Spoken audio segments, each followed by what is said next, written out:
తిరుప్పావై 12వ పాసురం.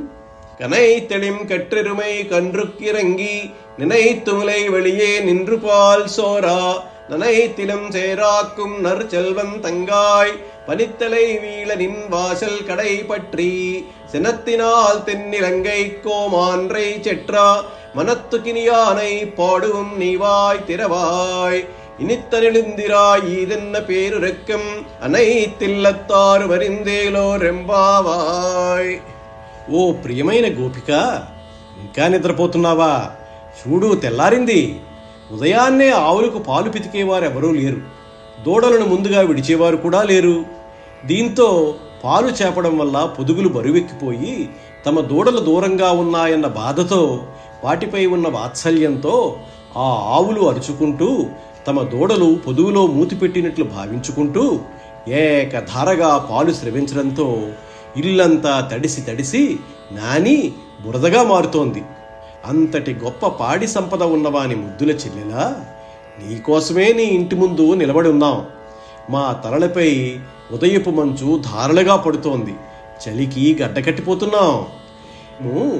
ఆనాటి అందమైన లంకానగరానికి అధిపతి అయిన రావణుని వైభవాన్ని క్రోధావేశంతో మట్టి కరిపించిన, మనసులో ఎప్పుడూ నిలుపుకోదగిన శ్రీరామచంద్రుణ్ణి గుణగానం చేస్తున్నాం. ఆయన మహిమలను కీర్తిస్తున్నాం. మరి నీవు మాత్రం నోరు తెరవేంటి? మా కీర్తనలు నీకు వినబడ్డం లేదా? ఇకనైనా పడక వదిలి లేచి రావమ్మా. ఇదేమి మొద్దు నిద్రే తల్లి. నీ ఈ పరిస్థితి ఊరివారందరికీ తెలిసిపోయింది. చాలు ఇక లేమ్మా, రా. ఇది మనం ఆచరించేటటువంటి అద్వితీయమైనటువంటి వ్రతం. నీవు వచ్చి మాతో చేరితేనే ఈ వ్రతము సంపూర్ణమవుతుంది. ఈ 12వ పాసురంలో తెలుసుకోవలసిన విషయాలు ఏంటంటే, ఆలస్యం వల్ల నష్టాలు. గోవుల పాలు వృధా చేయడం ద్వారా కాలయాపన వల్ల కలిగే నష్టాన్ని గోదాదేవి సూటిగా చెప్తోంది. ఆధ్యాత్మిక సాధనలో కూడా ఆలస్యం చేయకుండా లభించిన అవకాశాన్ని సద్వినియోగం చేసుకోవాలి.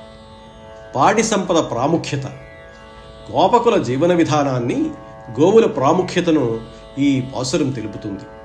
గోవులు కేవలం పాలిచ్చే జంతువులే కాదు, అవి పవిత్రమైనవి. వాటి సంరక్షణ ఎంత ముఖ్యమో కూడా పరోక్షంగా తెలియజేస్తుంది. శ్రీరామ మహిమ.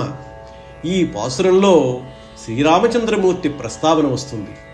రావణుడిని సంహరించి ధర్మాన్ని నిలబెట్టినటువంటి శ్రీరాముని పరాక్రమం, ధర్మనిరతిని కీర్తించడం ద్వారా భగవంతుని గుణగణాలను కీర్తించడం ఎంత ముఖ్యమో గోదాదేవి తెలియజేస్తుంది. సమాజంలో మన బాధ్యత. గోపిక నిద్ర గురించి ఊరివారందరికీ తెలిసిందని చెప్పడం ద్వారా సామాజిక బాధ్యతను, మనం చేసే పనుల పట్ల ఇతరుల దృష్టిని గుర్తు చేస్తుంది. ఆధ్యాత్మిక మార్గంలో నడిచేవారికి సమాజంలో ఒక బాధ్యత ఉంటుంది. సముదాయ భక్తి. అందరూ కలిసి వ్రతానికి పిలవడం, ఒకరినొకరు ప్రోత్సహించుకోవడం సామూహిక భక్తి యొక్క గొప్పదనాన్ని చాటుతుంది.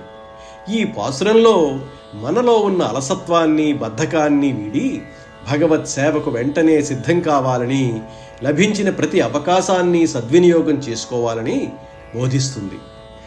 తిరుప్పావైలోని ఈ పాసురం అలసత్వం నుండి మేల్కొని ఆధ్యాత్మిక కార్యాచరణలో తక్షణమే పాలు పంచుకోవలసిన ఆవశ్యకతను స్పష్టంగా తెలియజేస్తుంది. పాలు వృధా అవడం వంటి దృశ్యంతో కాలయాపన వల్ల కలిగే నష్టాలను గోదాదేవి సూచిస్తుంది. శ్రీరాముని పరాక్రమాన్ని కీర్తించడం ద్వారా భగవంతుని దివ్య గుణాలను స్మరించడం ఎంత ముఖ్యమో ఆమె గుర్తు చేస్తుంది.